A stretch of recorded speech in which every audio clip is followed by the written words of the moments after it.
여러분 반갑습니다. 오늘은 세 번째 강의 죄와 은혜 그리고 복음의 범위라는 주제를 가지고서 7장과 8장 여러분과 함께 나누도록 하겠습니다. 먼저 7장을 보시면은 예수 그리스도를 믿은 이후에 성도일지라도 얼마나 치열한 죄와의 싸움이 있는지 그 공고한 인생에 대해서 잘 설명해 주고요. 예수님 믿고 난 이후에도 여전히 우리에게는 성령의 도우심과 예수 그리스도의 동행하심, 그것이 필요함을 8장에서 잘 보여주고 있습니다. 그래서 7장, 8장은 예수님 믿기 전의 상태보다는 예수님 믿은 이후에 어떻게 살 것인가, 나는 누구인가, 이런 점을 가장 잘 가르쳐주는 책이라고 생각합니다. 7장 1절부터 한번 보십시오. 우리가 6장에서 종의 원리에 대해서 함께 배우지 않았습니까? 자, 그런데 7장 1절에서는 남녀의 관계, 남편과 아내 사이에 서로 구속하는 그런 관계를 가지고서 율법과 예수 그리스도에 대해서 마치 옛 남편, 새 남편 이런 비유로 설명하고 있는 것을 볼 수 있는데요. 1절 보시면 여러분은 그 법이 사람이 사는 기간 동안만 그를 주관하는 줄 알지 못합니까? 법이라는 것이 언제 적용됩니까? 우리가 살아있는 동안에만 적용되는 것이죠. 우리가 죽으면은 이 세상의 모든 사회법이 전혀 나를 구속하지 못하는 것입니다. 역설적이죠.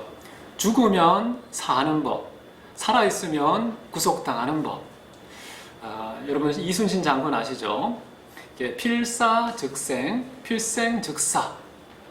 살고자 하면 죽고, 죽고자 하면 산다 라는 말을 남겼던 분이시죠. 우리는 특이한 그런 상황 속에 놓여 있습니다. 내가 살고자 하면 죽을 수밖에 없는 그 법의 적용. 그러나 죽고자 하면 신기하게도 그 법에서 해방되는 진정한 자유와 삶이 우리에게 주어진다라는 것입니다.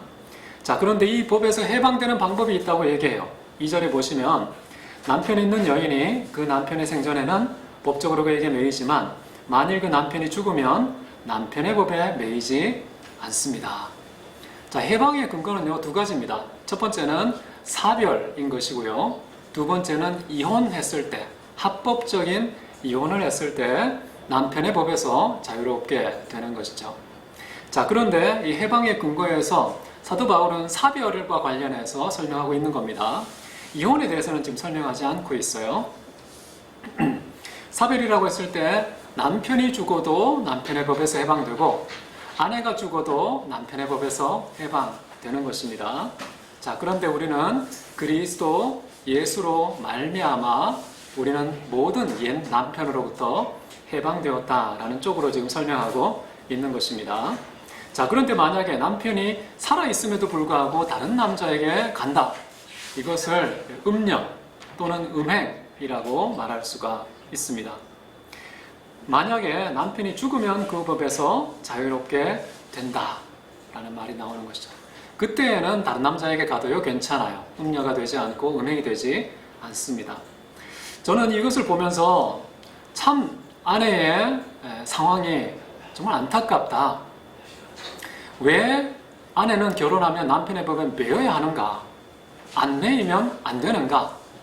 남성과 여성, 남편과 아내 동등한 관계와 지위를 가지면 되는데 왜 누구의 법 아래 구속되는 그런 소열이 생기고 상하 관계가 이루어지는 것일까? 이런 일 때문에 사실 아내 입에서는 탄식과 한숨이 산더미를 이루지 않습니까? 그에게서 쏟아진 눈물이 마치 지구를 바다에다 담글 것 같은 그런 막대한 슬픔을 쏟아내는 그 여인들의 어떤 인생, 그것을 보면은 저도 마음이 너무 아픈 것 같습니다.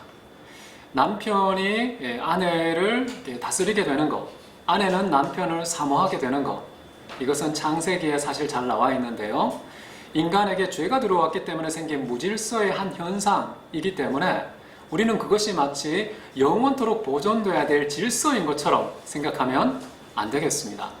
그렇기 때문에 남편 된 분 계시다면요, 아내에게 너는 남편의 법 아래 있어 라고 강압할 것이 아니라요, 우리 모두가 다 그리스도의 법 아래서 동등한 남편과 아내야. 이런 질서의 현상을 마치 천국의 모델하우스처럼 각 가정에서 보여줄 수 있어야 된다라는 생각을 합니다. 자, 어쨌든 여인의 한이 너무 큽니다. 이 죄 때문에 발생한 무질서의 희생자가 1차적으로 여성인 것 같아요. 그래서 교회도 보면요, 동서고금을 막론하고 한국이든지 미국이든지 가보면 여성들이 더 많습니다. 얼마나 맺힌 게 많아서, 얼마나 큰 고통 때문에 하나님을 찾지 않으면 안 되는 그 아픔과 슬픔이 여성에게 더 강하지는 않을까라는 생각도 해봅니다. 자, 이제 이것을 이렇게 남편에 대한 이야기를 했지만 이제 본질적으로는 율법에 대해서 이야기를 합니다. 4절에 보시면 율법에 대하여 죽은 것이어서 우리는 하나님께 열매 맺기 위해 이제 다른 분 예수 그리스도에게 나아갈 수 있습니다. 이렇게 설명하는 것이죠. 율법은 옛날 남편이라는 것이고 새로운 남편은 예수 그리스도라는 것이고, 율법에 대해서 죽으면 더 이상 우리가 거기에 매여 있지 않다는 것인데, 율법 자체가 죽었다고 말해야 남편이 죽은 것과 유비가 맞지 않습니까? 자, 그런데 보면은 누가 죽었느냐? 율법 자체가 죽은 게 아니라요, 그 율법의 속박을 받는 사람으로서 우리가 그리스도 예수의 죽음과 함께 동참했기 때문에 그의 죽으심을 따라 우리도 율법에 대해서 죽은 자가 되어서 율법이 적용될 만한 산 사람이 이제 더 이상 없는 상태, 그게 바로 율법에 대해서 죽은 것이다 라고 말합니다.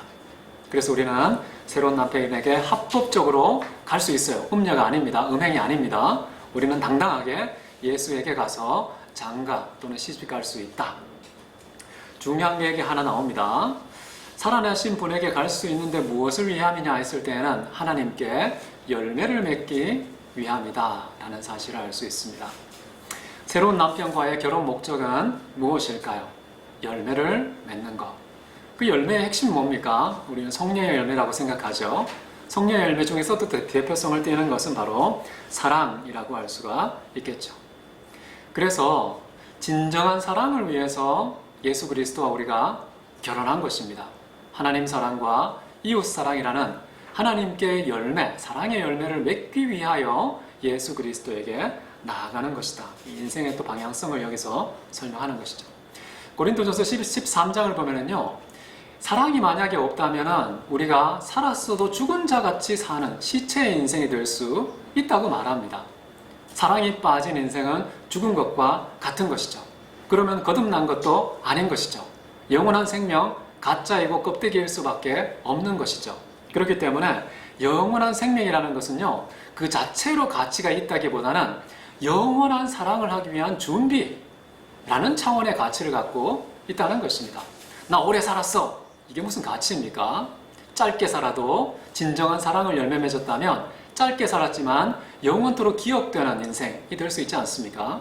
그런 차원에서 볼 때 우리가 삶의 길이가 가치가 아니라는 사실을 우리는 알아야 되겠고, 이 영원한 생명의 새로운 삶은 진정한 사랑을 실천하고 열매 맺기 위함이다. 이것 놓치지 않으면 좋겠어요. 6절을 이제 한번 보십시오. 자, 율법에서 자유롭게 되었다는 말이 나오고, 문자에 묵은 것을 섬기지 않고 영의 새로운 것으로 섬긴다 라고 나오는데, 여기서 우리가 또 조심해야 되겠죠. 율법을 자칫 우리는 원수처럼 옛 남편으로서 우리를 억압하는 아주 못된 것으로만 이해해서 우리는 더 이상 율법 아래 있지 않아. 율법은 죄를 짓게 하는 거야. 율법은 우리에게 사망을 가져왔어. 이런 부정적인 것으로만 생각해서는 안 된다는 것입니다.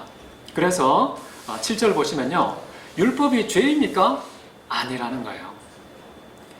이것도 디아트리베죠. 직접 눈앞에 사람은 없지만 가정적으로 유대인들 중에 누군가가 이런 반문을 던지는 겁니다. 아니, 율법은 죄를 짓는 거 아닙니까?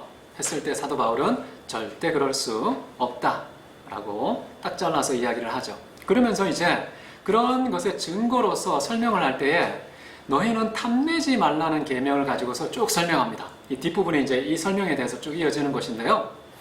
너희는 탐내지 말라. 10계명 중에 몇 계명입니까? 제 10계명이죠. 자, 그런데 이 탐내다는 말을 언제 우리는 사용할 수 있을까요? 탐내다는 말은요, 욕구의 주체가 누구냐에 따라서 좌우되는 것입니다. 만약에 육체가 욕구의 주체가 된다면, 그래서 육체의 소욕을 따른다면 우리는 탐심에 빠질 수밖에 없는 것입니다. 그런데 만약에 우리가 성령의 소욕, 우리 마음의 욕구의 주체가 성령이시면 우리는 탐욕에 빠진 게 아니고 탐하는 것이 아니라는 것입니다. 오히려 거룩한 소원을 마음속에 갖고 있다는 것이죠. 빌립보서에도 보면 그게 잘 나와 있죠. 하나님께서는 당신이 기뻐하신 뜻을 우리 마음에 소원을 두고 행하시기를 원하신다 라고 나옵니다. 그렇기 때문에 우리 마음속에 있는 욕구의 출처, 욕구의 표정을 잘 읽어내야 되는 것이죠. 과연 육체의 탐욕인지 아니면 하나님께서 내 마음에 두신 거룩하고 아름다운 소원인지 이것을 분별하는 게 필요하고요. 자, 그런데 이 주체를 기준으로 삼아서 탐욕인지 그냥 욕구인지 거룩한 욕구인지 구별할 수 있고, 두 번째는 뭐냐 하면요, 하나님께서 우리에게 주기를 원하시는 것을 가지고자 할 때, 추구할 때에는 탐하는 것이 아닙니다. 그런데 언제 탐하는 거냐? 하나님께서 내게 주기를 원하시는 것과 무관하게 내가 갖고 싶은 것을 취하려고 노력할 때 그것을 탐한다라고 하는 것이죠. 여러분, 진정한 복은 뭘까요?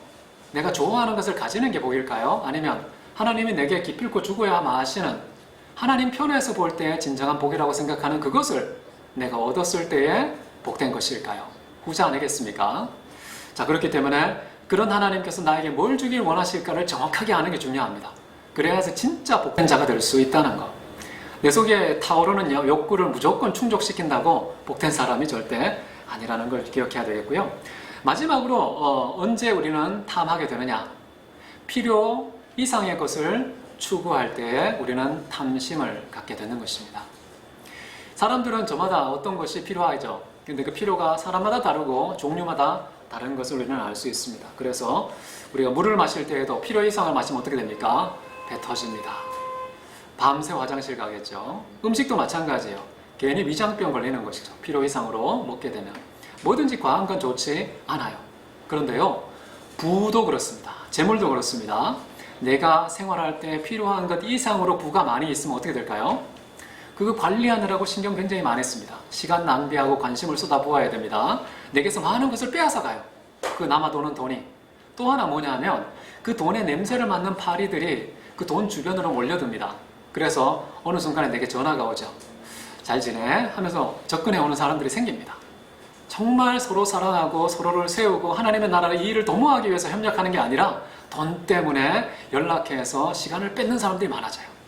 그러니까 재물도 필요 이상으로 있으면 피곤하고 우리의 모든 시간을 탕진하게 만드는 요소로 작용한다는 것이죠. 자, 그런데 우리가 음식이나 재물 이런 것만이 아니라 정말 중요한 게 있는데요.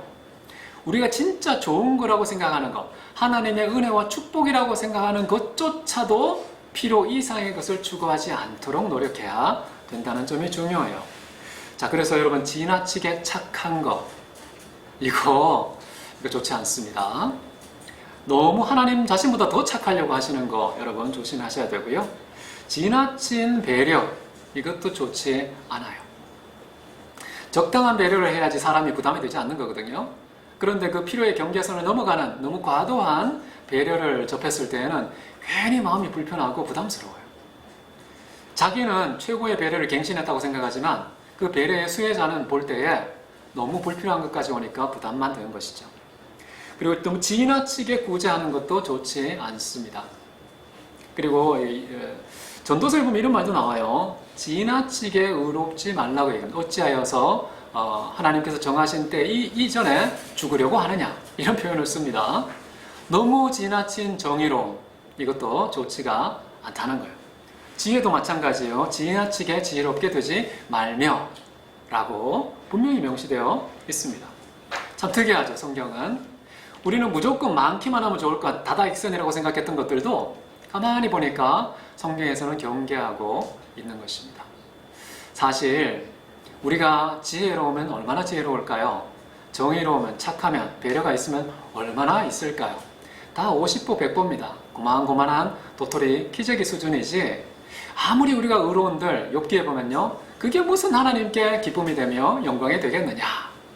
우리가 아무리 정의롭게 행한들, 의롭게 행한들 그것이 너에게나 유익할 뿐이지 하나님께는 전혀 보탬이 되지 않는다 라는 이야기를 하십니다. 가만히 보니까요, 나의 유익을 위해서 의롭고자 했던 것이고 나의 유익을 위해서 지혜롭고자 했던 것임을 욥기는 정말 은밀하게 우리를 꼬집어 주고 있는 것이죠.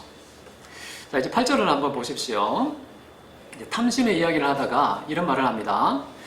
율법이 없었으면 죄가 죽은 것이기 때문에 죄가 계명으로 말미암아 기회를 얻어서 내 안에 온갖 탐심을 이룹니다 라고 말합니다. 자, 율법이 우리로 하여금 죄를 짓게 한 거냐? 예를 들어서 탐하게 만든 것이냐? 탐심을 일으킨 것이냐? 그렇지 않다고 얘기해요. 죄의 주범은, 탐심과 같은 그 죄의 주범은 율법이 아니라 여기 주어가 뭡니까? 죄가 계명으로 말미암아 온갖 탐심을 일으켰다 이런 표현을 써요. 정말 놀라운 일입니다. 탐심은 죄가 일으켰다. 이게 첫 번째 중요하게 생각해야 될 것이고, 두 번째는요, 계명은 하나님 말씀 아닙니까? 하나님의 말씀이라는 가장 거룩한 수단으로 죄가 탐심을 일으키는, 범죄를 일으키는 수단으로 삼을 수도 있다는 것, 얼마나 은밀한 수단입니까? 그렇기 때문에 우리가 정말 거룩한 것, 아름다운 것, 정말 경건한 것이라고 할지라도 언제든지 사탄의 도구로 쓰일 수 있다는 사실을 기억하면서 혹시 나의 착함이, 나의 의로움이, 나의 지혜가 얼마든지 하나님의 의로운 병기가 아니라 사탄의 악의 도구로 쓰일 수도 있다는 사실을 경계하면서 정말 끊임없이 매 순간 처서 자신을 말씀 앞에 복종시키는 일을 멈추지 말아야 한다는 점 기억해야 됩니다. 자, 이 탐심, 온갖 탐심을 일으켰다. 탐심이라는 것은 타인의 소유물에 대한 소유욕 아니겠습니까? 그런데요, 소유욕이라는 것은 생물과 같아서 한순간 한순간 점점 커지면서 자랍니다. 처음에는 바늘 소유욕을 갖고 있다가 그 다음에 소를 차지하고 싶은 소유욕이 생기고, 아니야, 내가 한 집안을 거덜내야지, 아니야, 내가 한 기업을 말아먹어야지, 아니, 국가 전체를 내 손아귀에 넣어야지. 점점 커집니다. 그런데 그 소유욕의 끝은 어디까지 갈까요? 가장 거대한 소유는 뭡니까? 하나님의 소유죠. 그래서 이 탐심이라는 것, 이 소유욕이 커서 마지막 종착지는 어디냐 하면 하나님의 영광을 취하고자 하는 최대치의 소유욕까지 이르게 된다는 것입니다. 자, 그렇기 때문에요, 아담과 하와가 왜 그런 죄를 졌는지 아시겠죠? 아담과 하와는요, 뭔가 가지고 싶은 마음이 생겼습니다. 하나님의 자리를 갖고 싶었어요. 하나님과 비기는 것, 하나님과 같아지는 것, 하나님보다 더 커지는 것, 이런 차원의 영적 소유욕을 가지다 보니까 가장 심각한 탐심에 빠지게 된 것인데, 가만히 보면요, 아담 자신이 주도적으로 직접적으로 그렇게 소유욕을 갖게 된 게 아닙니다. 마귀가 거짓말로 속삭여서 죄가 그 속에 탐심을 일으켜서 하나님과 같아져야지라는 그런 자극을 주었기 때문에 그런 죄를 저지르게 된 것이죠. 그렇기 때문에 지금 사도 바울은요, 이 7장에서 우리 어떻게 해서 온갖 탐심을 갖게 되었는가? 그것은 바로 죄가 자극시켰다. 근데 자극시킬 때 사용했던 수단은 계명으로 말미암아. 그럼 태초에도 마찬가지죠. 하나님께서 어떤 계명을 주셨습니까? 두 가지 계명을 주지 않았습니까? 첫 번째는 해라. 두 번째는 하지 마라. 해라는 것은 뭐죠? 생육하고 번성하고 충만하고 다스리고 정복해라, 이거잖아요. 해라. 근데 하지 말라는 게 딱 하나 있었어요. 동산 중앙에 있는 선악을 아는 나무 열매는 따먹지 말라, 하지 마. 자, 그런데 이 계명을 가지고서 이 계명으로 말미암아 죄가 탐심을 일으키고 아담과 하와로 하여금 범죄하게 만들었다. 지금 이런 설명을 바울이 해주고 있는 것이죠. 11절을 한번 보십시오. 죄가 계명으로 말미암아 기회를 타서 나를 죽이고 그 계명으로 나를 죽였기 때문이다 라는 말을 하고 있죠. 자, 첫 번째는 뭐냐 하면 죄가 나를 속였다는 것. 이 속임수로 말미암아 죽게 된 것은 계명으로 말미암아 죽게 되었다는 것. 이게 인류 역사 전체 속에서요, 죄의 메커니즘입니다. 이해가 되시죠? 죄라는 게 주도성을 가지고서요, 인류를 타락시키는 방법은 속임입니다. 속임이고, 그 속임의 1차적인 결과는요, 계명으로 말미암아 죽게 만든다는 것입니다. 그래서 결국 하나님으로부터 영원한 심판을 받게 되는 최종적인 결과가 도래하는 것입니다. 이게 태초나 지금이나 종말까지요, 전혀 바뀌지가 않아요. 항구적인 일종의 보편적 법칙이라고 볼 수 있겠죠. 그래서 우리는요, 왜 죄를 짓냐? 거짓말도 하고 폭력도 쓰고 사람을 아프게도 하고 하지 않습니까? 그게 다 우리 마음속에서요, 죄가 속이고 있다는 걸 아셔야 돼요. 근데 속일 때 그냥 속이지 않습니다. 최고급 수단을 동원해서 속이니까 아주 은밀하게 속이는 거예요. 들키지가 않아요. 진짜 우리가 영적으로 깨어서 정말 영적인 촉을 갖고 예민하게 그것을 관찰하지 않으면 도무지 읽어낼 수 없는 그런 은밀한 속임수가 매 순간마다 정말 사자가 삼킬자를 찾고 있는 것처럼 사방에서 입을 벌리고 있는 상황이라는 것을 우리가 직시하지 않으면 나도 모르게 마음을 놓고 긴장의 허리띠를 풀고 나른하게 살 수 있는데요. 그러면 안 됩니다. 그리스도인들은 항상 깨어있으라, 깨어있으라 이렇게 성경은 강조하고 있지 않습니까? 자, 13절을 한번 보십시오. 선한 것이 나에게 사망이 된 것입니까? 라고 말합니다. 아까 설명을 했죠. 계명으로 말미암아 죽은 것은 맞아요. 죄의 싹은 사망입니다. 그 죄는 바로 율법에 대한 저촉이기 때문에 율법에 의해서 우리는 사망을 당하는 거예요. 그런데 그 앞에 선행적인 단계로서 죄의 속임수가 있었다는 점. 그렇기 때문에 율법이 우리를 죽였어 이렇게 말하면 안 된다는 겁니다. 한번 생각해 보세요. 하늘에 태양이 있죠. 태양이 빛을 비추면 시체가 썩어서 냄새가 나지 않습니까? 그럼 그 악취의 주범은 누구입니까? 태양 때문에 악취가 나 이렇게 말하면 안 된다는 거예요. 태양은 그냥 태양입니다. 그런데 인간적인 문제 때문에 결국 그 아름답고 선한 태양이 우리로 하여금 악한 열매를 맺는 역설적인 그런 상황이 전개되는 것입니다. 그렇기 때문에 죄가 얼마나 교묘하게 속이는지를 잘 이해할 필요가 있다는 거예요.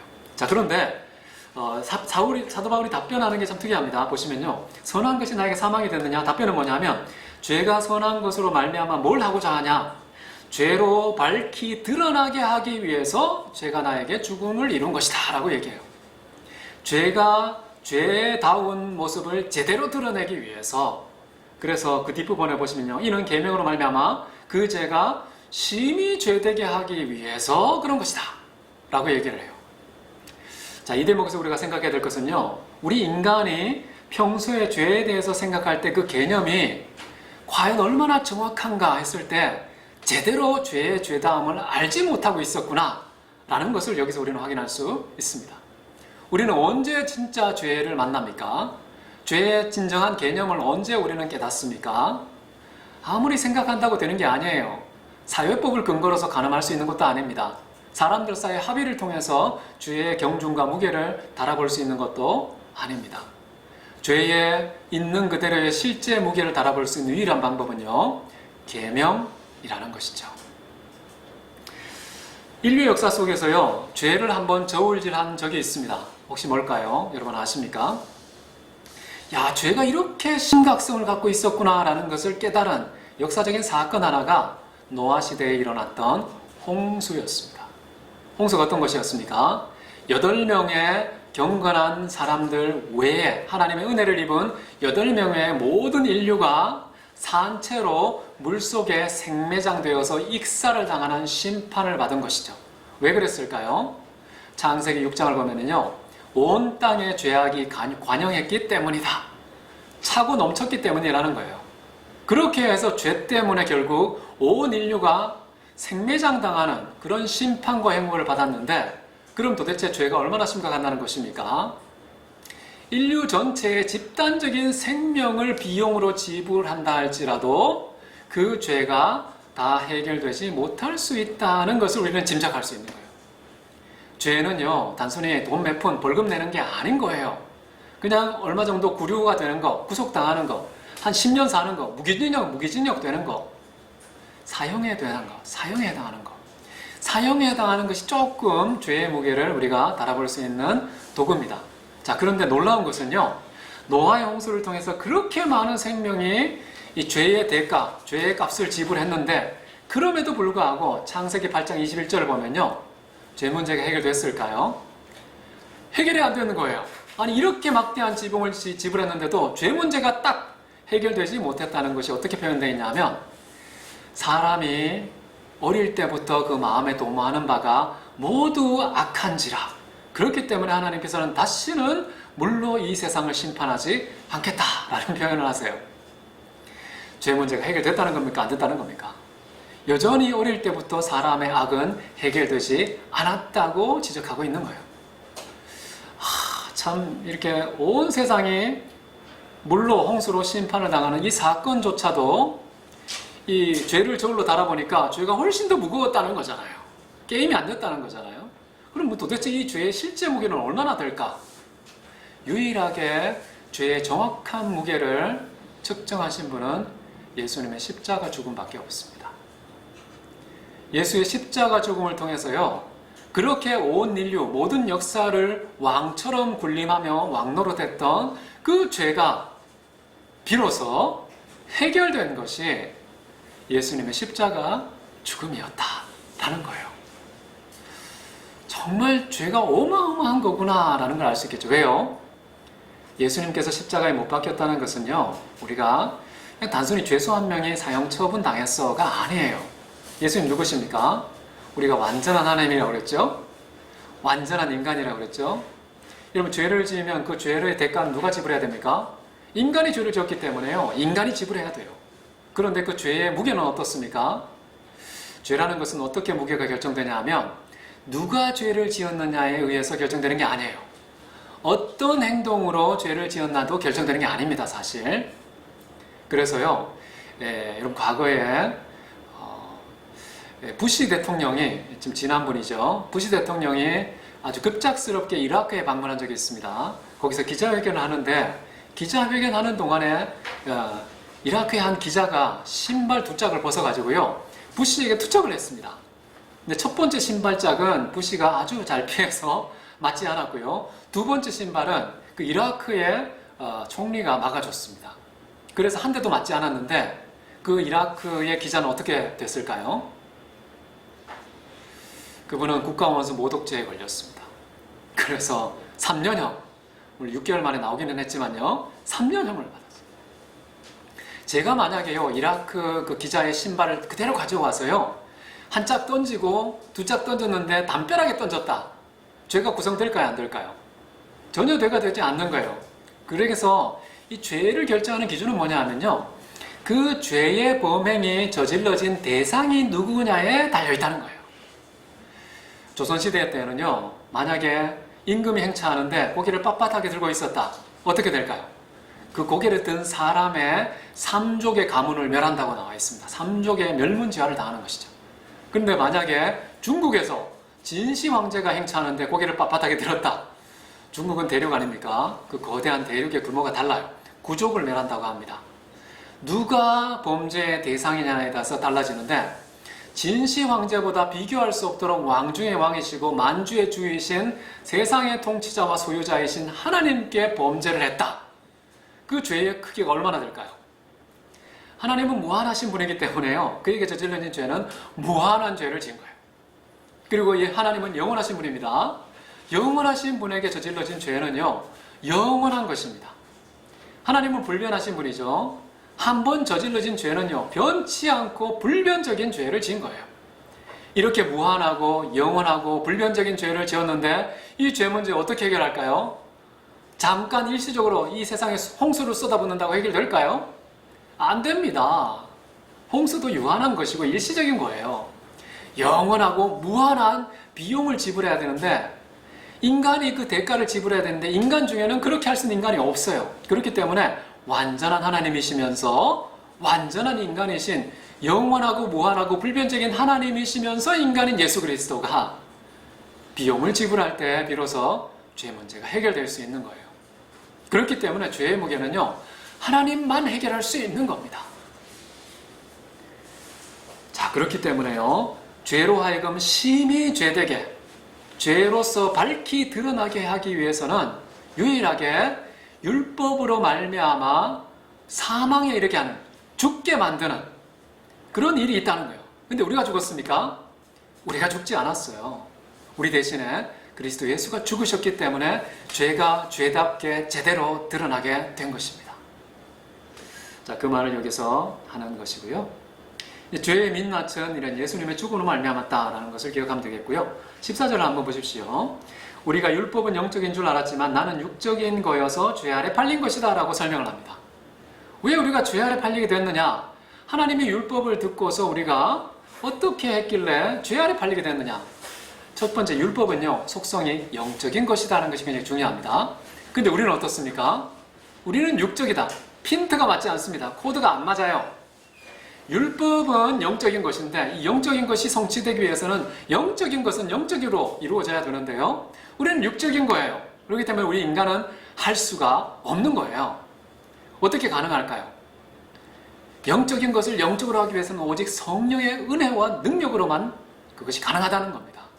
그래서 우리는 성령의 도우심이 없이는 아무것도 할 수 없다는 것을 여기서 암시하고 있고 8장에 가면 나중에 성령께서 우리를 도우시나니 라고 나오죠. 성령의 도우심이 없이는 우리는 아무것도 하지 못하는 전제가 뭐냐면 우리는 육적이야 라는 것을 여기에 명시하고 있는 것입니다. 15절을 보시면 또 재밌는 표현을 하죠. 뒷부분 보시면요. 나는 내가 하는 것을 잘 모릅니다 라고 얘기를 해요. 전 여기서 사도 바울은 참 정직하다. 사도 바울은 누굽니까? 삼층천을 출입했던 분 아닙니까? 받은 계시가 너무 많아서요. 몸에 사탄의 가시가 있어야만 그나마 자만하지 않고 겸손을 유지할 수 있을 정도로 어마어마한 진리의 지식 소유자입니다. 그럼에도 불구하고 자기가 모르는 게 있대요. 나는 내가 하는 걸 잘 모르겠어. 진짜 솔직하지 않습니까? 아는 것을 안다고 하고 모르는 것을 모른다고 하는 정직성과 당당한 자신감, 이런 것이 저는 우리에게도 필요하다고 생각해요. 우리는 바보보다 모르잖아요. 근데 마치 모든 것을 다 아는 것처럼 아는 척하는 삶, 참 피곤하고요. 사람들을 속이는 거 기만하는 것입니다. 높게는 하나님을 만홀히 여긴다라는 표현도 나옵니다. 자, 우리는 왜 도대체 원하는 선을 행하지는 않고 내가 원치 않은 바 악은 행하는도다. 왜 자꾸만 악을 행하는 것일까? 이 7장의 고민이 이것입니다. 내가 정말 원하는 것, 좋아하는 것, 괜찮은 것, 이런 것만 하면 좋겠는데 내가 원치도 않고 싫어하고 경계하고 미워하는 그것을 내가 행하는 것을 보니까 너무 답답하다는 거예요. 우리도 그렇지 않습니까? 정직을 말하고 싶은데 우리 입에서는 자꾸만 거짓이 출고되지 않습니까? 온유하고 싶은데 나도 모르게 차갑고 과격한 눈빛이 자꾸만 눈에서 삐져 나옵니다. 의롭고 싶은데 내 행위의 내용물은 불의로 가득 차 있는 것을 보게 되죠. 타인을 안위하고 보호하고 싶은데 자꾸만 팔이 안으로 굽습니다. 나만 위하고 내 자식만 위하고 내 가족만 위하는 아주 이기적인 그런 태도가 자꾸만 내 행동 속에 나오는 것을 보는 것이죠. 원수도 용서하라 라고 하지만요, 눈에 나타나기만 하면 몸에 경기가 일어나지 않습니까? 분노에 차올라서 도무지 견딜 수 없는 나의 체질, 그런 것을 보면서 정말 나는 원치 않는 것을 자꾸만 행하는 자임을 내가 보게 되는 것이죠. 자, 그런데 중요한 것은요, 사도 바울은 이런 현상의 배후의 비밀을 깨달았다는 거예요. 그 깨달은 비밀을 지금 우리에게 이야기해주고 있습니다. 뭡니까? 내가 원하는 선은 행하지 않고 원치 않은 악을 행하는데 도대체 이게 뭐야 했을 때 그것은 바로 내가 아니요 내 속에 거하는 죄가 저지르는 일이구나 라고 분석했다는 것입니다. 여러분, 이거 굉장히 중요합니다. 만약에요 내가 악을 행할 때에 내가 행한다고 생각하면 우리 어떤 반응을 취합니까? 우리 얼굴을 막 때리겠죠. 나를 자학하겠죠. 난 역시 못났어. 스스로를 비하하고 폄하하겠죠. 사탄은요 그걸 원합니다. 너 범죄했지? 너 거짓말했지? 너도 통제 못했지? 너 절망에 빠지는 게 당연하지? 자책하고 무기력증에 빠지고 스스로를 학대하다가 결국 목숨을 끊는 자살까지 가는 그런 거 사단이요 박수치고 쾌재를 부르는 거예요. 그러면 안 됩니다. 성경은 어떻게 가르칩니까? 내가 한 게 아니라고 하는 거예요. 면피하겠다는 거 아닙니다. 내가 한 것이 아니라 정확한 그 원인을 규명하자는 거예요. 내 안에 거하는 죄가 저지른 일이기 때문에 우리는요 죄를 저지를 때마다 나를 자학하는 것이 아니라요 죄를 더 강력하게 미워해야 되는 겁니다. 이런 반응을 취하는 것이 사도 바울이 이 비밀을 가르쳐준 이유라는 것입니다. 자, 이것은 나 자신에게 적용한 것이죠. 이제 이것을 타인에게도 똑같이 적용해야 됩니다. 타인이 만약에 죄를 저질렀어요. 우리 어떻게 해석해야 됩니까? 저 인간 저럴 줄 알았어 라고 해석하면 안 되는 거예요. 저 사람이 죄를 지은 것은 저 사람이 아니요 저 사람 안에 거하는 죄가 저지른 일이다 라고 생각해서 우리는 어떤 태도를 취해야 될까요? 불쌍히 여겨야 됩니다. 긍휼과 자비와 용서를 베풀어야 합니다. 그리고 죄를 더더욱 미워하는 자가 되어야 됩니다. 성경에는 분명히 나와 있죠. 선을 사랑하고 죄는 미워하라고 정확하게 나와 있어요. 그 구약의 말씀, 잠언의 말씀이 사도 바울은 이런 식으로 해석을 한 겁니다. 저는 참 놀라운 발견이라고 생각합니다. 우리도 이걸 적용해서요. 죄에 대한 지혜론, 자기를 향하여 타인을 향하여 어떻게 반응할지 이것을 근거로 삼아야 된다고 생각해요. 자, 18절을 한번 보십시오. 내 속 곧 육신 안에 선한 것이 하나도 없는 것을 알았다라고 또 다른 비밀을 알려줍니다. 아주 중요한 비밀이에요. 어떤 사람은요, 자기는 진짜 깨끗하고 선만 존재하는 자라고 착각하고 있어요. 그거 오지게 착각한 것입니다. 우리 안에 선한 것이 하나도 없는 것이 나의 실상이에요. 사도 바울은 그렇게 거룩한 사람인데도 예수 그리스도를 죽기까지 본받고자 했던 사람인데도 심지어 내가 예수를 본받은 것처럼 너희는 나를 본받으라. 정말 자칫 들으면 교만해 보이는 그런 표현까지 쓰면서 예수를 바짝 닮은 사람인데도 불구하고 자기 자신을 어떻게 성찰합니까? 내 안에 선한 것이 하나도 없다. 굉장히 중요한 선언이고요. 우리 인류의 역사를 볼 때, 사람들을 볼 때 기본적으로 이런 전제가 우리는 있어야 한다는 겁니다. 자, 율법은 어떤 것이라고 했습니까? 선하고 의롭고 아름다운 것이라고 그랬죠. 율법은 선한 거예요. 그런데 내 안에 선이 하나도 없습니다. 손뼉도요, 마주쳐야 소리가 나지 않습니까? 선과 선이 마주쳐야 선행이라는 게 나오는 거예요. 율법이 이루어질 수 있는 겁니다. 그런데 내 안에 선이 하나도 없으니까 아무리 율법이 선한 것이 내게 명령으로 주어질지라도 마주칠 수 있는 손뼉이 없는 겁니다. 그러니까 죄를 짓게 되고 사망에 이르게 되는 겁니다. 지금 사도 바울은 그런 우리의 실상을 설명해주고 있는 것이죠. 만약에 그럼에도 불구하고요, 우리 안에서 선을 행했다. 어떻게 해석해야 될까요? 내 안에 선이 하나도 없는데 내가 선을 행했어. 이런 사태를 어떻게 이해할 것이냐. 한번 여러분 문제를 풀 수 있겠습니까? 이게 만약에 문제로 주어지면 조별 토의할 때 한번 생각해 보십시오.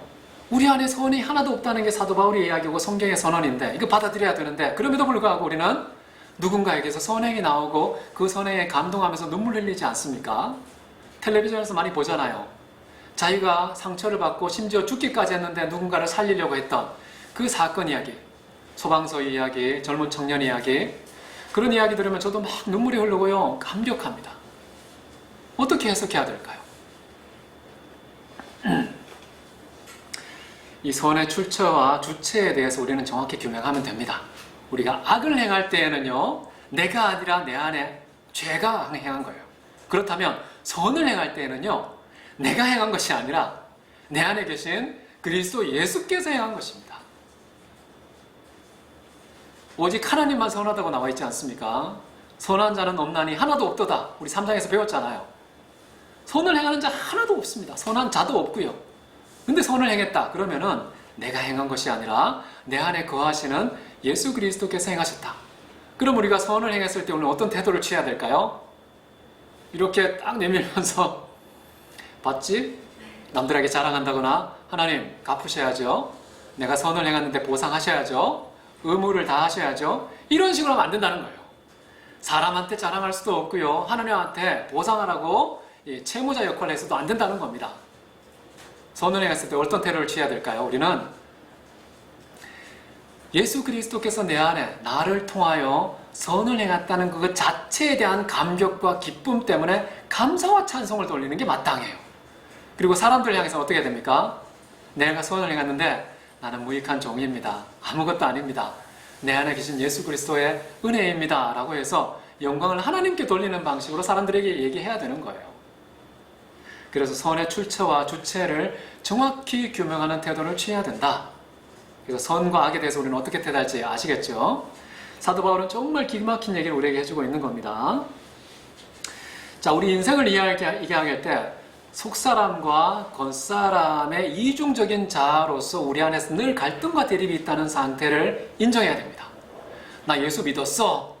그렇다고 해서 무작정 선한 거 절대 아닙니다. 여전히 우리 안에는 선이 하나도 없다는 것. 그리고 이중적인 자아의 다툼이 우리 안에 있다는 것. 자, 이런 것을 우리는 인정할 때에 우리는 마치 우리는 타락하기 이전에 아담과 하와가 선악과 앞에 서 있었던 상태와 유사하다. 그런 걸 느낄 수가 있겠죠. 우리는 죄를 지을 수도 있고요. 선을 행할 수도 있습니다. 과연 우리는 언제 죄를 짓게 되고 언제 선을 행하게 되는가? 사도 바울은 지금 고민하고 있습니다. 사실 예수 그리스도를 믿기 전에는요, 선을 행하는 게 불가능해요. 왜냐하면 내 안에 선하신 그분이 계시지 않기 때문에 나를 통해서 선이 이루어지기가 어렵습니다. 다만 여러분, 특별 은총, 일반 은총 이런 말 들어보셨습니까? 하나님이 주시는 특별한 은총은 우리의 구원과 관련된 것이고요. 일반적인 은총은요, 이 세상에 사는 모든 사람들에게 하나님께서 생명과 호흡과 만물을 모든 만민에게 주셨다라는 일반적인 은총을 말하는 거예요. 그래서 일반적인 은총 차원에서요, 하나님께서는 비를 내리실 때에도 크리스찬 바깥에 믿지 않는 사람에게만 비를 쏟아붓는 게 아니세요. 태양을 비출 때에도요, 믿지 않는 사람에게만 그늘이 생기는 게 아니에요. 믿는 자나 믿지 않는 자나, 선한 자나 악한 자나, 불의한 자나 의로운 자나 모든 자에게 하나님께서는 빛을 비추시고 비를 내리신다. 이게 바로 일반 은총입니다. 이런 일반 은총 차원에서 하나님께서는요, 믿지 않는 사람에게서도 선한 현상이 나타나게 하십니다. 여러분, 그래서 저는요, 아리스토텔레스 책을 다 읽었습니다. 왜요? 그 사람은 예수님 믿지 않는 분이거든요. 이방인이지만 왜 그분의 책을 읽느냐? 하나님께서 일반 은총 차원에서 그를 통해서 밝히신 지적인 요소들이 있습니다. 그 선한 것은 우리가 얼마든지, 좋은 것들은 다 빛들의 아버지로부터 오는 것이기 때문에 하나님의 것이야 라고 해서 얼마든지 사용하면 되는 겁니다. 또 어떤 사람이 만약에요, 짜장면을 시켰어요. 짜장면을 시켰는데 그 배달하신 분이 신천지였다. 여러분, 짜장면 먹을 겁니까? 먹지 않을 겁니까? 신천지도 짜장면 배달할 수 있어요. 그렇기 때문에 안심하시고 드셔도 되는 겁니다. 일반 은총이 있고요, 특별 은총이 있는 거예요. 아무리 괴물 같은 이단들이 어떤 배달을 하거나 일반적인 사회 활동을 했다 할지라도 그것을 종교적으로 비난할 게 아니라 사회적인 어떤 인격과 인격의 관계성 속에서 얼마든지 우리는 공존할 수 있습니다. 칼을 들고 그들의 목을 치는 것, 이것은 아주 못된 짓이에요. 당군상에 목을 자른다든지 또 불상을 막 불태운다든지 이런 짓을 하면 절대 안 됩니다. 하나님의 영광을 나타낼 빛인데 오히려 하나님 앞에 거부감과 어떤 혐오감을 갖게 하는 부정적인 효과만 나옵니다. 자, 일반 은총을 우리는 잘 이해해야 됩니다. 자, 그런 차원에서 볼 때에 믿지 않는 자들에게서 선행을 할 때에도 우리는요, 그 안에서 하나님을 찬양할 수 있습니다. 하나님께서 믿지 않는 자를 통해서도 선을 행하실 때 그런 도구로 쓰신 그 사람을 칭찬할 수 있는 거예요. 그래서 칭찬할 자에게 칭찬하십시오. 세금 낼 자에게 세금을 내십시오. 이게 나중에 또 다 나오겠지만요. 자, 어쨌든 이런 태도를 취하는 것이 굉장히 중요하다는 건데, 자, 사도 바울은 어떻게 하면은 그러면 죄를 짓지 않고 선을 행할까? 22절 보십시오. 22절 보시면은 속사람을 따라서는 하나님의 법을 나는 기뻐한다 라고 얘기해요. 그런데 23절 보면요, 또 다른 법이 내 안에 있어서 나를 사로잡아가는 것을 바라본다 라고도 얘기합니다. 이 두 법이 지금 내 안에서 대치하고 있다는 거예요. 하나님의 법과 그리고 또 다른 법, 죄의 법이라고 할 수 있겠죠. 이 두 가지 법이 대치하고 있는 상황에서 우리는 누구의 손을 잡을 것인가? 죄를 잡는 순간 우리는 죄를 저지르게 되고요, 하나님의 법을 붙드는 순간 우리는 선을 행하게 되는 것입니다. 자, 그런데 어떻게 한다고요? 여기 보면은 하나님의 법을 나는 기뻐한다 라는 말이 중요합니다. 기뻐하다는 말을 다르게 표현하면 기호라고 할 수 있습니다. 여러분, 기호는 굉장히 중요합니다. 무언가를 좋아한다는 것. 저는요, 기호가 실력이라고 생각해요. 무엇을 좋아하느냐가 실력입니다. 사람은 다 좋아하는 걸 하게 되어 있거든요. 좋아하는 곳으로 가게 되어 있고요. 좋아하는 것을 보게 되고, 좋아하는 사람을 만나게 되고, 다 그렇게 되어 있어요. 기호의 노예입니다, 우리는. 그렇기 때문에 기호의 크기는, 기호의 품질은 우리 인생의 크기와 품질을 좌우한다는 것. 그런데 사도 바울은 어떻게 한다고요? 하나님의 법을 즐거움의 대상으로 삼는다는 것. 내 기호의 대상은 하나님의 법이다 라는 것이 굉장히 중요하다는 겁니다. 여러분, 하나님의 법을 좋아하십니까? 이래라 저래라 듣기 싫죠. 그래서 거북함을 느끼는 게 사실이에요. 하지만 하나님의 법을 사랑하시기 바랍니다. 가장 하나님의 법을 사랑했던 대표적인 인물은요, 다윗입니다. 시편 19편을 보면 이런 말이 나오죠. 하나님의 법을 정금보다도 귀한 것으로 여겼다라는 말이 나와요. 지금 여러분, 누가의 집 바깥에 금덩어리가 지금 쏟아져 있다. 가져가는 사람은 다 임자야라고 하면 여러분 지금 여기서 녹화하겠습니까? 저도 안 남아요. 저도 뛰쳐나가서요, 금괴 붙잡을 것입니다. 모든 사람이 금보다도 소중하게 여기는 게 별로 없는데요. 하나님의 말씀은 정금보다, 순금보다 훨씬 더 귀한 것이다 라고 얘기합니다. 또 하나, 하나님의 말씀은요, 송이꿀보다 더 달콤하다라고 말합니다. 하나님의 말씀이 너무 달콤하다는 거예요. 말씀은 우리의 양식 아닙니까? 우리 영혼의 양식인데 그 양식이 너무너무 달콤해서 끊을 수가 없는 거예요. 말씀에 중독될 수밖에 없는 것입니다. 우리는 커피에도 중독되고 마약에도 중독되는데요, 말씀에 중독되는 체질이 없어요. 그런데 사도 바울은요, 하나님 말씀을 나는 기뻐한다. 이것은 다윗의 말로 표현한다면요, 내가 하나님의 말씀을 기뻐하여 주야로 묵상한다 라는 말과 똑같은 거예요. 우리는 아침에 큐티 한 시간도 안 하시죠?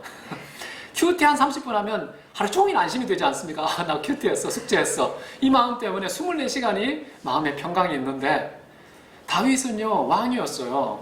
왕은 국사가 얼마나 많습니까? 하루 종일 산더미처럼 쌓인 그런 서류를 결제해야 되는 사람이에요. 나라 모든 일들을 다 돌아보면서 국사가 그렇게 바쁜 중에도요, 주야로 하나님 말씀을 묵상한 사람이다.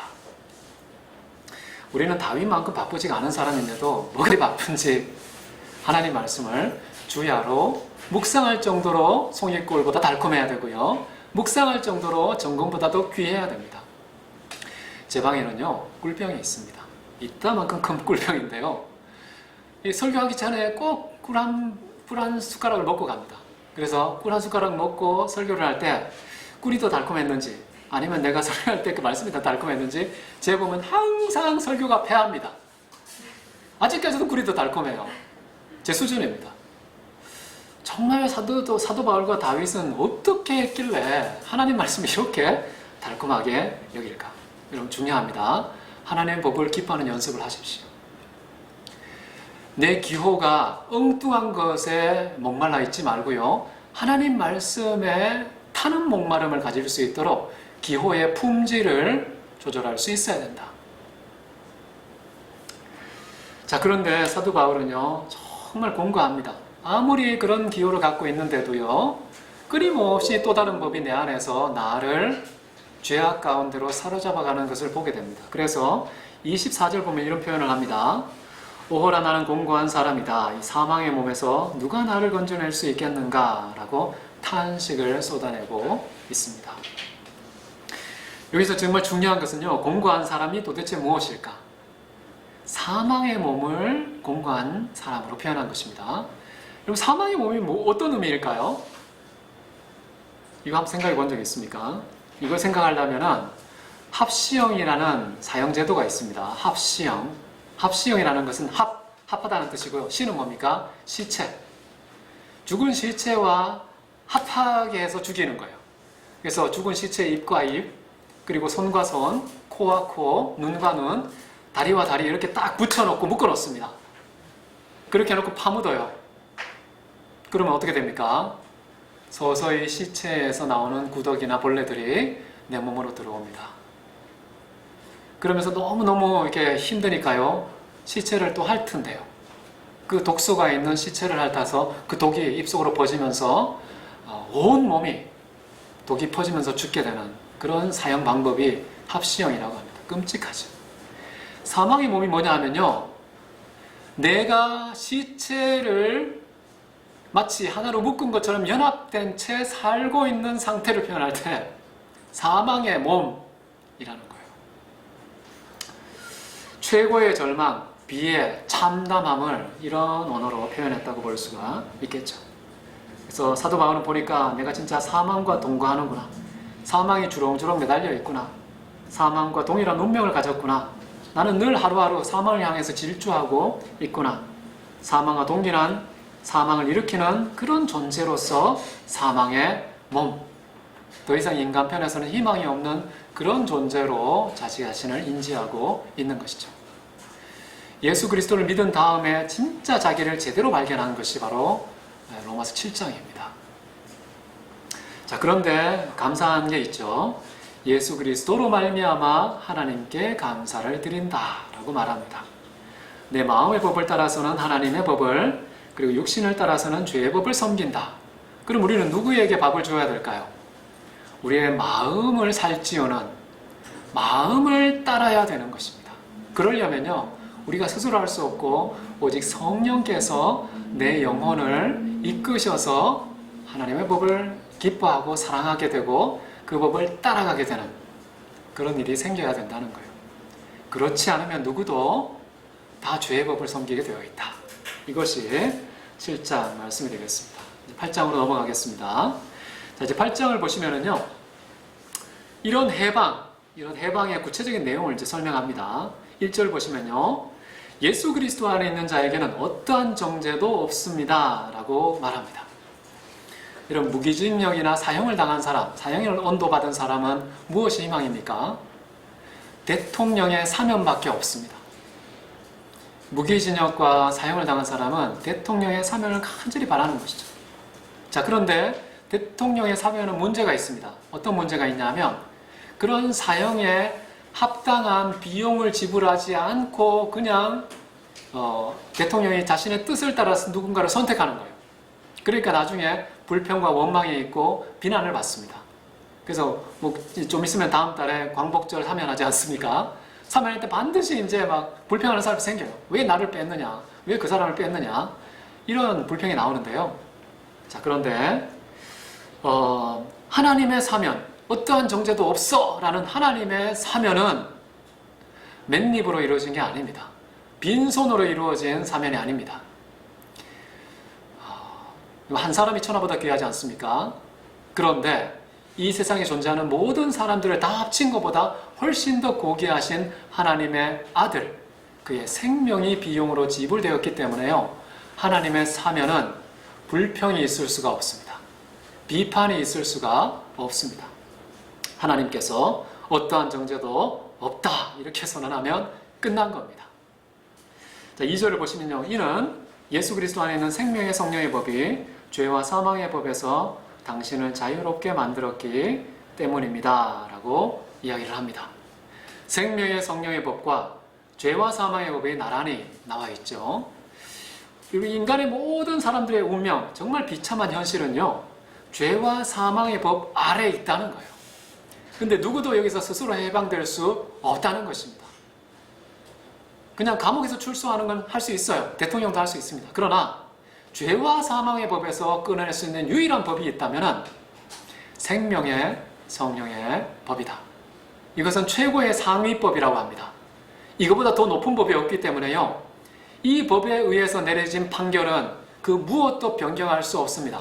상고법이 없고요, 상고심이 없고요, 상고법원이 없습니다. 하늘의 법정에서 최종적인 법을 따라서 최고의 판결이 내려진 것이 우리에게 죄 없음, 무죄에 대한 선고라는 것이죠. 자, 그렇기 때문에 우리는 항상 영원히 하나님께 감사와 찬양을 드릴 수밖에 없습니다. 영원한 죄인이요, 영원한 사면, 영원한 무죄를 선고받은 거예요. 그런데 부작용도 있습니다. 이런 선고를 받으니까 우리는 결국 영원한 무죄를 받았어 라는 것이 자칫 우리에게 방종의 빌미가 될 수 있다는 점을 우리는 기억해야 되겠죠. 자, 그런데 중요한 것은요, 우리는 완전한 사명을 받았기 때문에 방종할 수 있는 사람이 아니라 진짜 제대로 된 선을 행할 수 있는 사람이 되고요. 참된 사랑을 비로소 할 수 있는 가장 기본적인 전제로서의 자유를 얻은 사람이 된 것입니다. 그래서요, 우리가 완전한 사명을 받아서 해방됐다는 것은 진정한 선행과 사랑을 실천할 수 있는 최고의 준비가 이루어졌다라고 볼 수가 있겠죠. 자, 만약에요, 우리가 사면을 받기 위해서, 무죄를 받기 위해서 어떤 선행을 행한다면 그 선행은 순수한 겁니까? 아니죠. 그 선행은 조건부 선행일 수밖에 없습니다. 그런데 우리가 사면을 받기 위함이 아니라, 무죄를 받기 위함이 아니라 그냥 사랑에 감격해서 해방을 받았기 때문에 완전한 자유 속에서 우리 자신을 쳐서 사랑의 종이 되고 사랑의 종 노릇을 하는 삶을 살면 진짜 제대로 된 사랑과 선을 실천할 수 있게 된다 라는 점을 우리는 기억해야 되겠죠. 이제 5절을 한번 보십시오. 5절을 보시면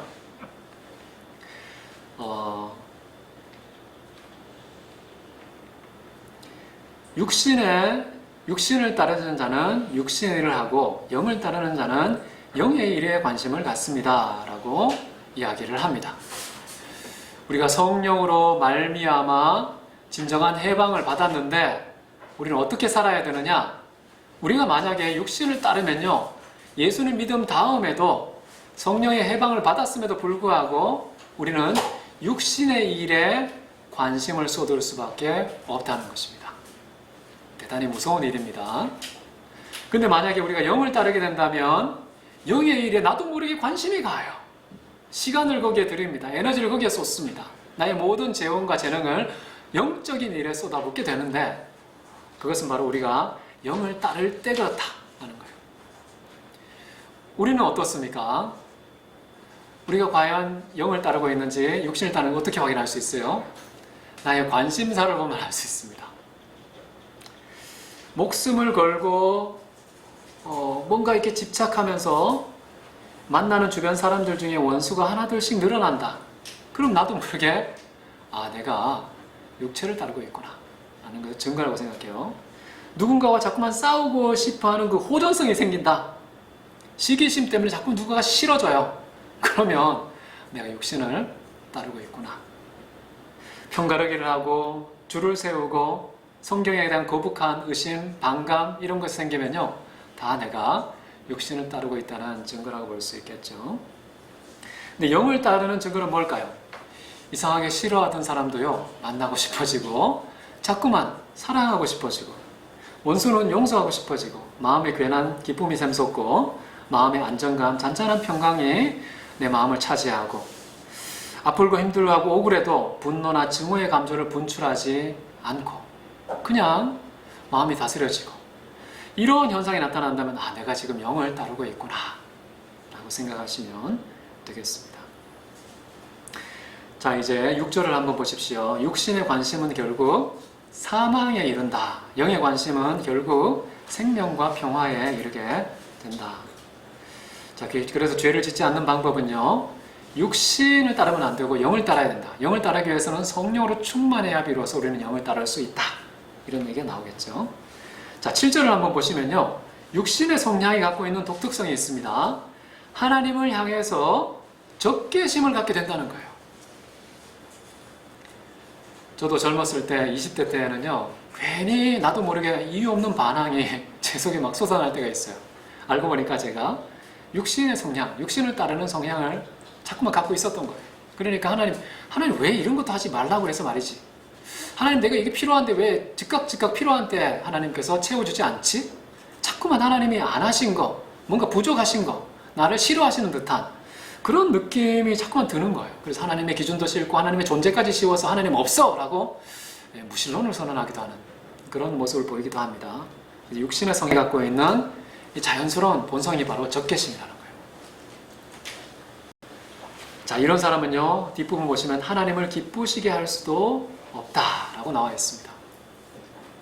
정말 중요한 건데요, 인생의 질, 인생의 가치와 의미는요, 내가 누구를 기쁘게 하느냐가 결정하는 겁니다. 내가 나 자신을 기뻐하는 인생을 할 수도 있습니다. 도덕을 기뻐하게 할 수도 있습니다. 그래서 어떤 이렇게 정치인이 어떤 정책을 제도화시키면은 도둑들이 좋아하는 사람이 있어요. 도둑을 기뻐하게 하는 인생. 아무리 높은 고위직에 있더라도요, 그 사람은 실패한 절망의 인생입니다. 누구를 기쁘게 하느냐? 만약에 내 인생이 내 숨쉬는 것조차도 하나님을 기쁘시게 한다. 그러면 그 사람의 인생은 최고의 가치와 의미를 가지고 있는 인생이다 라고 하는 거예요. 우리는 자칫 또 너무 엄마 아빠만 기쁘게 하는 그런 사람이 있을 수도 있어요. 선생님만 기쁘게 해야지. 그러면 안 됩니다. 하나님을 기쁘시게 하는 것이 가장 중요한데, 육신에 거하는 자는 절대 하나님을 기쁘시게 할 수 없다는 것이 사도 바울의 선언이다. 9절을 보십시오. 하나님의 영이 우리 안에 거하면 우리는 육신에 거하지 않고 영에 거해서 영을 따르는 사람이 된다는 것입니다. 그래서 누구든지 그리스도의 영이 우리 안에 있지 않으면 우리는 그리스도에게 속한 자가 아니다라는 거예요. 여러분이 어디에 속했다는 것을 무엇으로 증명할 수 있습니까? 나 착해졌어. 나는 거짓말 안 해. 이런 것으로 증명할래요? 그렇지 않다는 겁니다. 그런 외적인 행동을 통해서 그 사람의 신분과 영적 상태를 구분하기는 어렵습니다. 더 중요한 근거는요, 나도 증명할 수 없고 타인도 보증을 설 수 없는 오직 그리스도의 영, 성령께서 내 안에 거하시면 나는 그리스도에게 속한 자가 된다 라는 이야기를 우리에게 해주는 것이죠. 그래서 저는 예수에게 속한 자의 어떤 신분증과 같은 것이 성령이시다. 이 신분증은요, 하늘에서 발행하는 겁니다. 취소할 수가 없어요, 이 땅에서는. 하늘에서 발행한 영적 신분의 보증서, 신분증, 그것은 바로 성령이 우리 안에 거하신다는 사실. 이 신분증은 하늘에서 발행했기 때문에 이 세상에 그 누구도 폐하거나 소멸할 수 없다는 것입니다. 자, 이렇게 영으로 인도함 받는 자는 하나님의 아들이 되는 것입니다. 자, 15절에 보시면요, 그런 하나님의 아들이 되면, 성령이 우리 안에 거하셔서 하나님의 아들이 되면은 아바 아버지라고 힘껏 부르게 된다라는 말을 해주고 있습니다. 여러분, 아바 아버지, 이거 너무 흔하지 않아? 나는 태어나면서 지금까지 늘 아버지라고 불렀기 때문에, 익숙하기 때문에 이 말의 가치를 너무 평범하게 만들 수 있습니다. 근데 저 같은 경우에는요, 색다른 성장 배경을 갖고 있기 때문에 이 단어가 그냥 들리지가 않아요. 저는 7살 때, 8살 때 엄마 아빠가 다 돌아가셨어요. 그러니까 이 부모에 대한 개념이 아물지도 않은 상태에서 성장기를 보낸 것이죠. 그래서 아버지가 뭐지? 엄마가 뭐지? 낯설기만 해요. 제가 교회 처음 갔을 때에 초등학교 3학년 때였는데요. 선생님이 저한테 기도를 가르쳐 주셨어요. 따라해, 병수야. 하나님 아버지, 하나님 하고서 아버지가 안 나오는 거예요. 그분이 아버지라고 왜 불러야 되고, 불렀을 때 그 관계성은 어떤 건지 제가 감이 없었기 때문에 도무지 입에서 나오지 않는 기도의 문구가 바로 하늘에 계신 우리까지 아버지, 이게 안 나왔어요. 그런데 교회에서 좀 성장하고 이제 한 19살 때 하나님을 인격적으로 만나면서 아버지의 개념이 뭔지 비로소 알게 되기 시작했어요. 그래서 저는 부모님에게서 투영된 아버지 개념을 하나님으로부터 깨달은 게 아니라 부모님으로부터 그런 상속된 개념 없이 하나님으로부터 이 성경을 통해서 그 개념을 직접 수혈받은 느낌을 받습니다. 그래서 이 아버지라는 말이요, 이 세상에 태어나서 아버지를 아버지라 부르지 못하는 사람들도 있는데, 홍길동 있지 않습니까? 홍길동만 있겠습니까? 정말 수많은 사람들이 입다 같은 경우에도 기생의 아들이었기 때문에 아버지를 아버지라 부르지 못했어요. 길르앗 아버지 이렇게 부르지를 못했어요.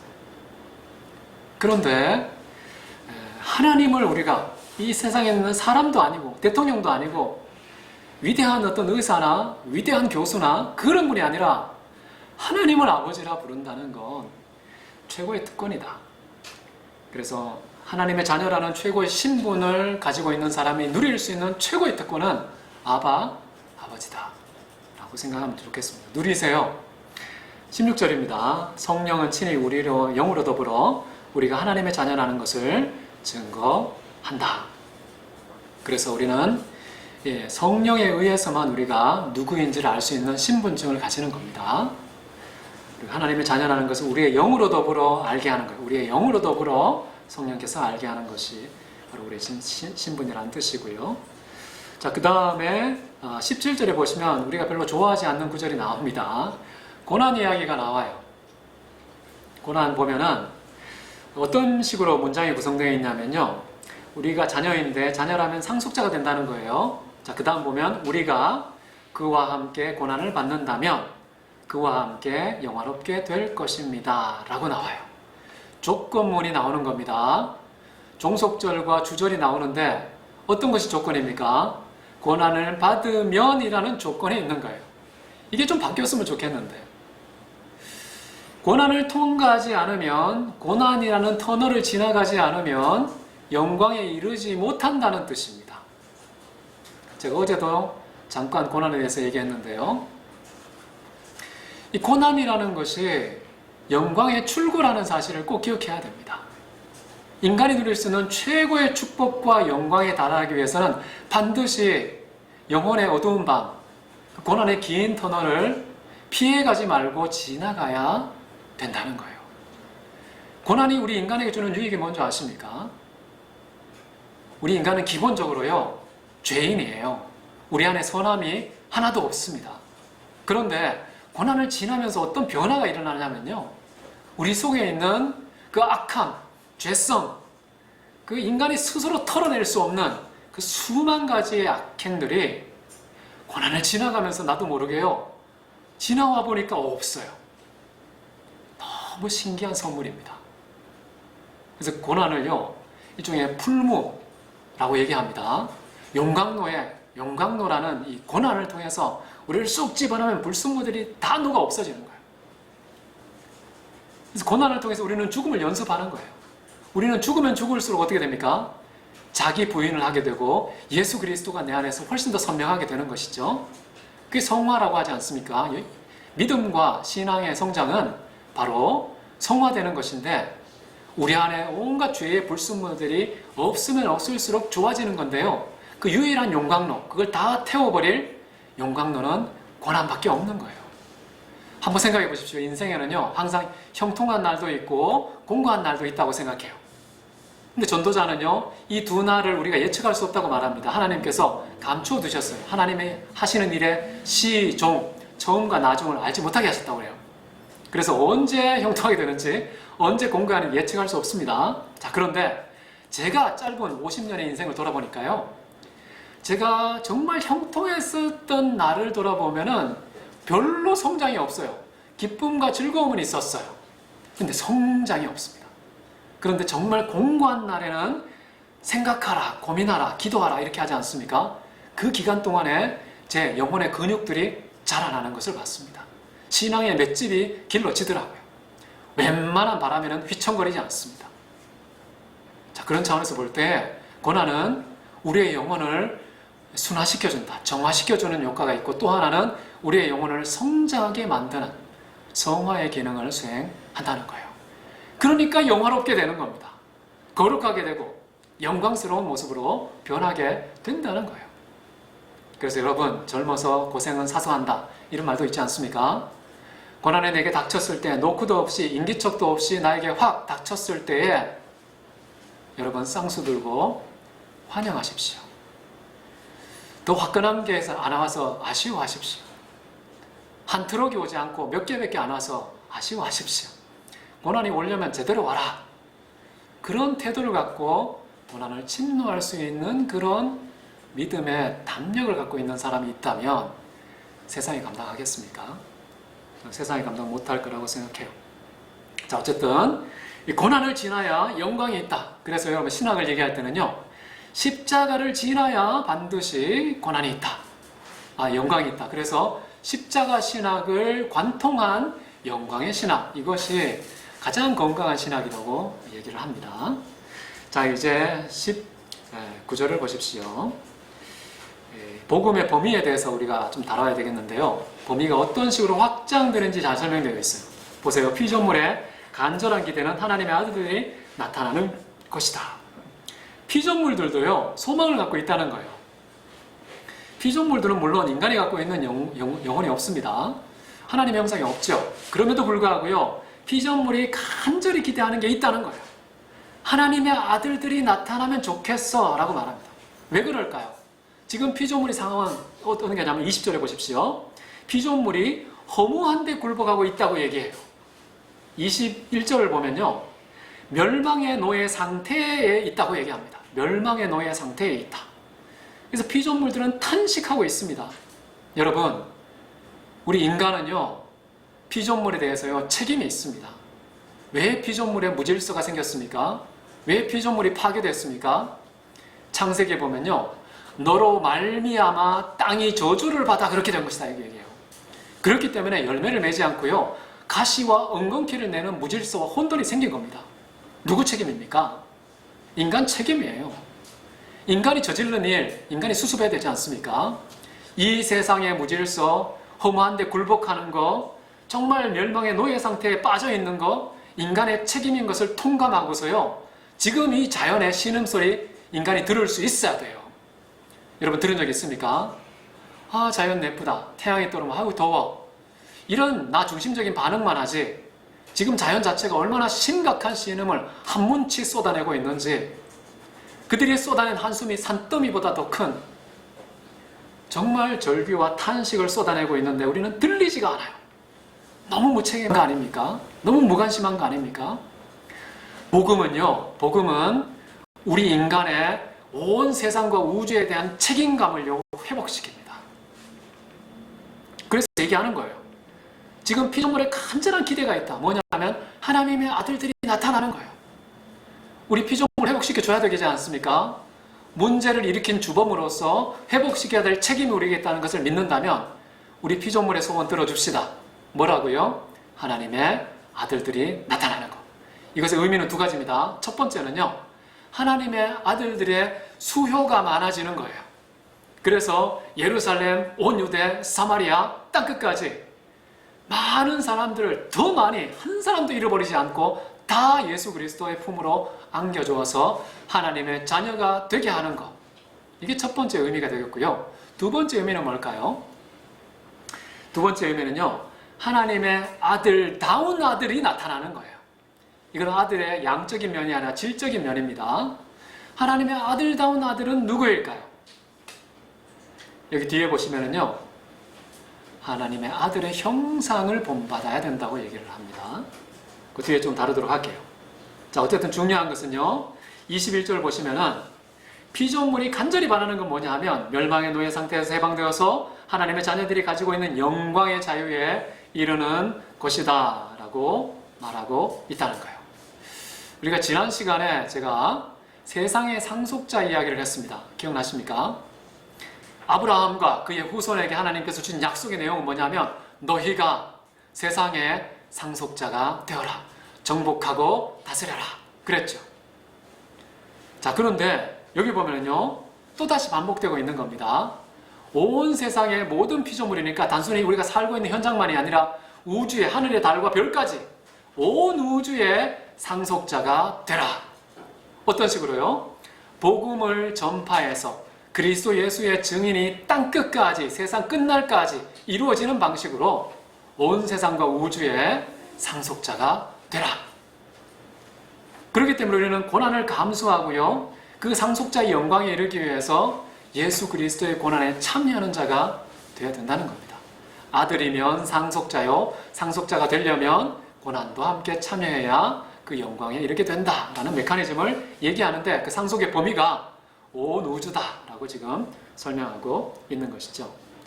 23절을 한번 보세요. 보시면은요, 이것만이 아닙니다 라고 얘기해요. 세상에 첫 열매를 받은 우리 자신도 양자가 되는 것, 즉 우리 몸의 구속을 갈망하며 속으로 탄식하고 있습니다. 탄식의 진행형이라는 것입니다. 여러분, 세상의 모든 사람들이요, 지금 탄식하고 있습니다. 배부르고 부자가 되고 높은 지위에 있으면 잘 사는 것처럼 보이죠? 아닙니다. 사도 바울은요, 영적인 눈으로 영적인 세상의 실태를 지금 관찰하고 있는 겁니다. 세상의 모든 사람들이요, 지금 탄식하고 있다. 왜 나만 이래? 라고 하지 마세요. 사람마다 저마다 기구한 인생이 있어요. 그렇지만요, 나만 아니라 세상의 모든 사람들이 저마다 기구한 사연 때문에 꺼내지 않아서 그렇지, 공개할 수가 없어서 그렇지. 공개해봤자 공감하는 사람이 없기 때문에 꺼낼 수도 없어요. 그런 수많은 사연들이 각자 갖고 있기 때문에요. 다 탄식하고 있구나. 이걸 현실로 받아들이고 항상 우리는요. 사람들을 위로하고 세워주고 안위하고 축복해 주세요. 우리 인생 짧지 않습니까? 언제 그거 뜯어가지고 분노하고 미워하고 증오합니까? 시간이 너무 짧아요. 사랑만 해도 짧은 시간에 그러지 말고 온 세상 영혼들이 다 탄식하는데 위로하고 격려하고 사랑하자. 이런 다짐하시기 바랍니다. 25절을 한번 보세요. 그래서 우리는 이런 소망 갖고 있습니다. 우리의 몸이 부활하는, 예수님이 부활하신 것처럼 우리도 몸이 부활하는 그것을 탄식하면서 기다리고 있는데 어떤 태도를 취해야 되느냐? 인내하며 기다려야 할 것입니다. 라고 얘기해요. 여러분, 인내와 기다림은요, 소망의 몸값을 키워줍니다. 그 소망은 더욱 세련되고요, 더 아름답게 변할 것입니다. 근데 기다리지 않으면요, 가치를 몰라요. 우리가 소망하는 것의 그 대상이 얼마나 위대하고 아름답고 귀한지 안 기다려본 사람은 모릅니다. 그래서 기다리고 인내하는 것은 나쁜 거 아니에요. 진짜 소망의 참된 가치를 제대로 깨닫고 거기에서 걸맞고 부응하는 그 기다림과 태도를 취하게 된다는 것이죠. 그렇게 기다림을 많이 한 사람 인생을 보면 향기로워요. 그래서 누군가 사랑하는 사람을 참 오랫동안 기다리잖아요. 그 사람이 성장해요. 기다린 사람. 기다리게 만든 사람은요, 그 자리에 있어요.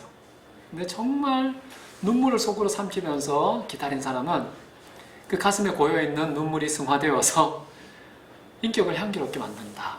그래서 여러분, 기다리는 거 억울해하지 마십시오. 사랑이 더 많은 사람이 기다리게 되어 있어요.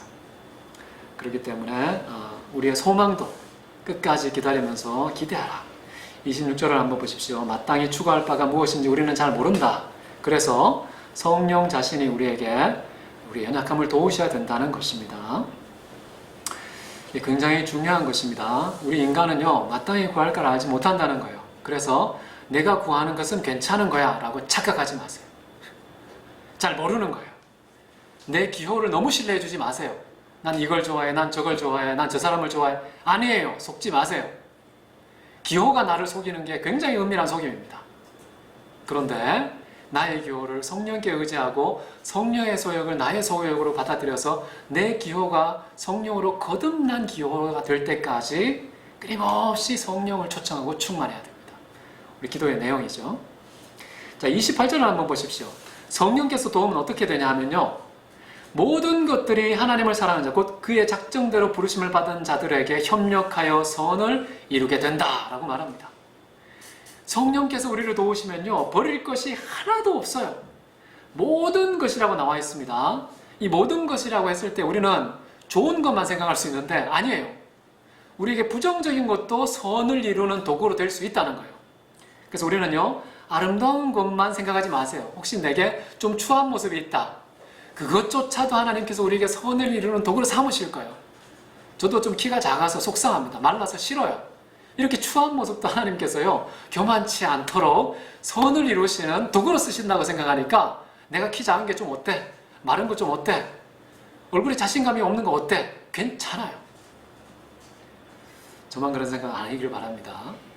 의로운 것도 있지만요, 불의한 것도 이 세상에 많은데 하나님께서는 그것조차 성령을 도우셔서 하나님을 사랑하는 자에게 선을 이루신다는 걸 믿어야 됩니다. 그래서 시편 37편에 보면요, 불의한 자를 인하여서 불평하지 말라 라고 얘기해요. 그런 부정적인 요소도 우리에게 선을 이루는 도구가 될 수 있다는 것이죠. 이 세상에 진실된 것도 있지만요, 거짓된 것도 너무너무 많습니다. 강한 것도 있지만 약한 게 있고요, 유쾌한 것도 있지만 불쾌한 것도 많습니다. 지나간 것도 있고 지나갈 것도 있고, 소득도 있지만 손실도 있어요. 기쁨도 있지만 슬픔도 있습니다. 어둠도 있고 빛도 있어요. 선도 있지만 악도 있고, 친구도 있지만 원수도 있습니다. 우리가 사는 세상 속에 이 모든 좋은 것과 나쁜 것이 공존하고 있는데 걱정하지 말라는 거예요. 내 기호를 따라서는 좋은 것만 좋다고 생각하지만 성령의 도우심을 받으면 어떻게 된다고요? 좋든 나쁘든 다 선을 이룬다. 이렇게 세상에 대해서 자유할 수 있게 된다는 거예요.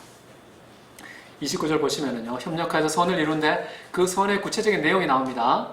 미리 아신 자들을 하나님의 형상을 본받게 하려고 그런다. 이 모든 것이 협력하여서 선을 이루는데요, 그 선의 내용은 내가 생각하는 선의 개념이 아니에요. 돈 많이 버는 거, 건강해지는 거, 오래오래 사는 거, 인기를 누리고 명예를 누리는 거, 그게 아닌 거예요. 정말 그 모든 것들이 동원되어서 우리에게 이루어진 성의 궁극적인 종착지는 하나님의 아들의 형상이다. 다시 말하면 예수 그리스도를 본받는 거예요.